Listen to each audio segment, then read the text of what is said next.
Recife acordou em choque. Em um intervalo de apenas 24 horas, o fantasma que assombra o litoral pernambucano há mais de 3 décadas voltou a atacar, e com uma velocidade assustadora. 2 ataques graves de tubarão, em dias consecutivos, transformaram o domingo e a segunda-feira de sol em um cenário de pânico absoluto na região metropolitana. Mas por que isso aconteceu tão rápido? O que explicaria 2 animais agirem de forma tão agressiva e tão próximos da areia em um espaço de tempo tão curto? Será que existe algo de diferente no comportamento dos tubarões este ano? Ou as condições do nosso mar mudaram drasticamente nos últimos dias? Quando olhamos as notícias, a primeira reação é o medo. A segunda é a busca por culpados. Mas a verdade por trás desses incidentes recorrentes envolve uma combinação complexa de engenharia humana, geografia urbana, biologia marinha e, infelizmente, a nossa própria negligência. Eu mergulhei nos dados, conversei com o que diz a ciência especializada e o que descobri vai muito além de uma simples coincidência trágica. Se você quer entender de verdade o que acontece no ecossistema do nosso litoral, sem o sensacionalismo barato da televisão, você está no lugar certo. Antes de destrincharmos os fatores ambientais e os bastidores desses ataques, clique no botão de se inscrever aqui embaixo e ative o sininho. Este canal depende do seu apoio para continuar trazendo investigações profundas e baseadas em fatos. A cronologia do caos. O que aconteceu? Para começarmos a nossa investigação, precisamos reconstruir os passos dessas 24 horas que pararam o estado de Pernambuco. Tudo começou no início da tarde de domingo. O cenário era a Praia de Piedade, em Jaboatão dos Guararapes, mais especificamente na área conhecida como Igrejinha de Piedade. Esse ponto exato não é apenas um local bonito para fotos. Ele é, estatisticamente, o trecho mais perigoso de todo o estado, acumulando sozinho mais de 1/3 de todas as ocorrências registradas desde 1992. A vítima da vez foi um menino de apenas 11 anos. Ele estava na água, em uma área considerada rasa, quando foi surpreendido pela mordida violenta. O socorro foi rápido, mobilizando banhistas e o corpo de bombeiros, mas a gravidade dos ferimentos no membro inferior esquerdo resultou em uma amputação traumática. Enquanto a população ainda tentava processar a tragédia do domingo e as autoridades começavam a reforçar os alertas, o impensável aconteceu. Menos de 24 horas depois, já na segunda-feira, o pânico mudou de endereço, subindo alguns quilômetros em direção ao norte, na famosa praia de Boa Viagem, em Recife. Uma jovem de 19 anos foi a segunda vítima. Ela também estava na água quando foi atacada, sofrendo lesões profundas nos braços e pernas. O desespero tomou conta da areia. 2 ataques graves. 2 vítimas jovens. 2 amputações necessárias para salvar vidas. Biólogos e peritos do CEMIT, o Comitê Estadual de Monitoramento de Incidentes com Tubarões, ficaram intrigados. O que liga esses 2 casos? Por que o mar se tornou tão hostil em um piscar de olhos? A resposta não está em um tubarão assassino caçando banhistas, mas sim em uma armadilha invisível armada pela própria natureza e alimentada pelo clima daquela semana. A explicação técnica. Para entender o porquê de o risco ter explodido justamente naquelas 24 horas, nós precisamos analisar as condições ambientais exatas daquele início de semana. O primeiro fator crucial foi a maré. Estávamos em um período de maré de cisígia, popularmente conhecida como maré cheia ou maré viva. Nesse fenômeno, a atração gravitacional combinada da Lua e do Sol faz com que as marés subam muito mais alto do que o normal. Com o volume de água elevado, os tubarões ganham uma facilidade tremenda para ultrapassar as barreiras naturais de recifes de corais e nadar livremente nas áreas onde as pessoas costumam ficar de pé. O segundo fator, e talvez o mais decisivo para o erro de identificação do animal, foi a turbidez da água. Dias antes dos ataques, a região metropolitana do Recife enfrentou chuvas fortes e intermitentes. Quando chove muito na cidade, o volume dos rios aumenta drasticamente. Rios como o Jaboatão e o Capibaribe começam a desaguar no oceano uma quantidade massiva de sedimentos, lama, esgoto e matéria orgânica. Essa mistura transforma a água do mar, que costuma ser clara, em uma sopa turva e barrenta, empurrada pelas correntes bem rente à faixa de areia. Agora, tente se colocar no lugar do tubarão.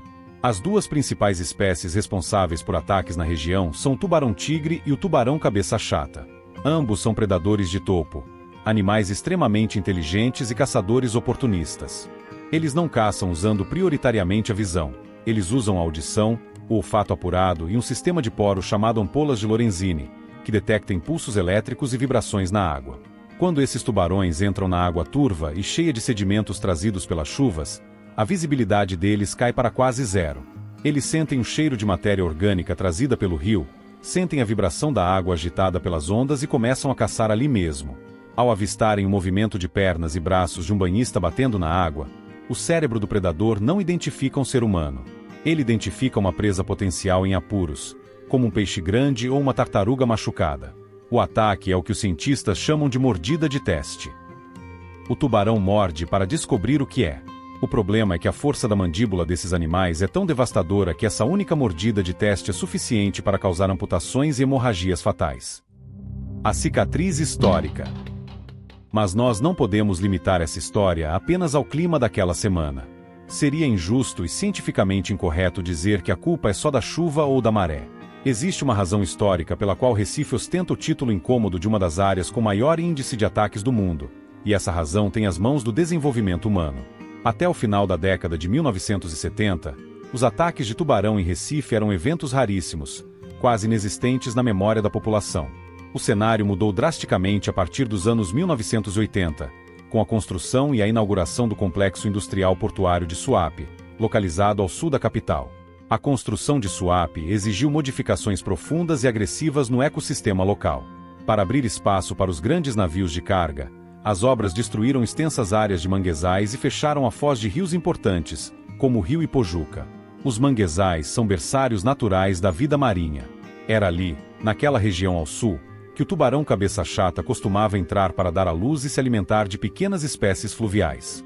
Com o estuário destruído e o barulho incessante dos navios mercantes de grande porte, esses animais perderam seu habitat original. Desorientados e famintos, os tubarões começaram a migrar para o norte, em busca de novos estuários. E adivinha onde eles encontraram o próximo ponto de encontro de águas de rio com o mar?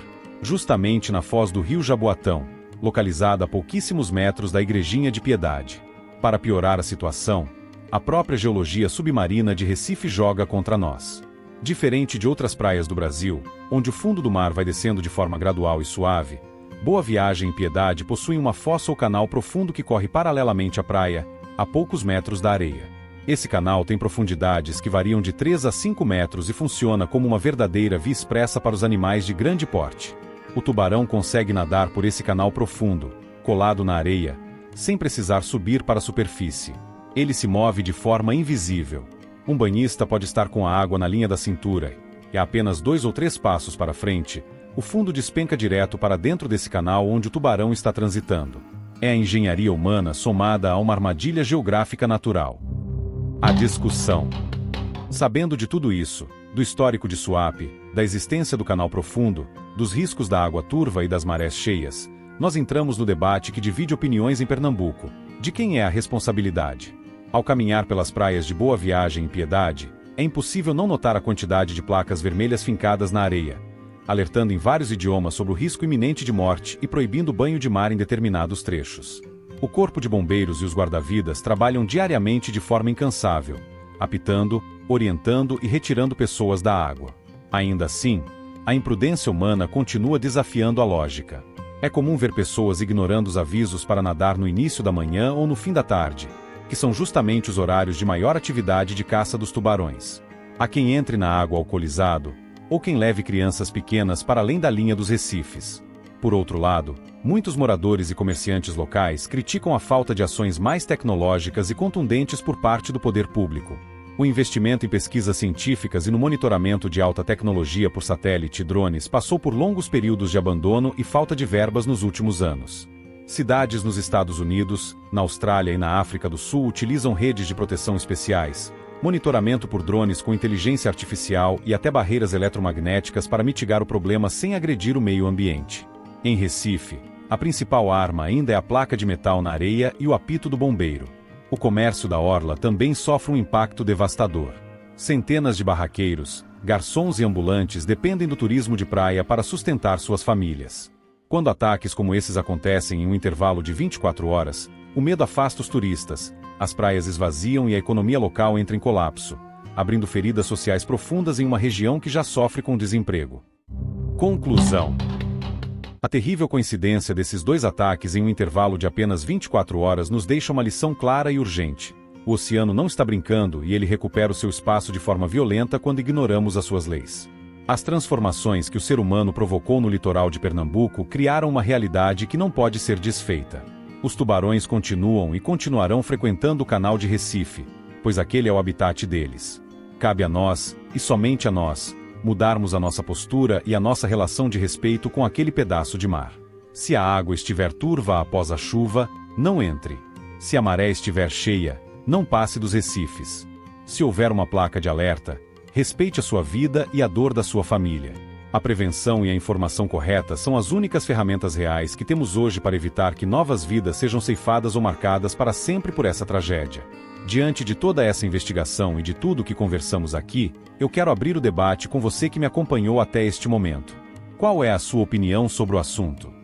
Você acredita que as autoridades de Pernambuco deveriam decretar a interdição permanente e total dessas praias para o banho, proibindo qualquer entrada na água por força de lei? Ou você acha que o direito de ir e vir deve ser mantido e a responsabilidade final deve ser única e exclusivamente de cada banhista que decide arriscar a própria sorte? Deixe o seu ponto de vista aqui embaixo nos comentários. Eu faço questão de ler e responder o máximo de opiniões possíveis para enriquecermos esse debate de forma saudável e inteligente. E se você quer se aprofundar ainda mais nessa linha do tempo e entender os detalhes bizarros de como os primeiros ataques começaram na década de 90, clique no vídeo que está aparecendo agora na sua tela lateral. Ali eu conto a história completa do surgimento desse problema. Muito obrigado pela sua audiência, um grande abraço e até o próximo vídeo.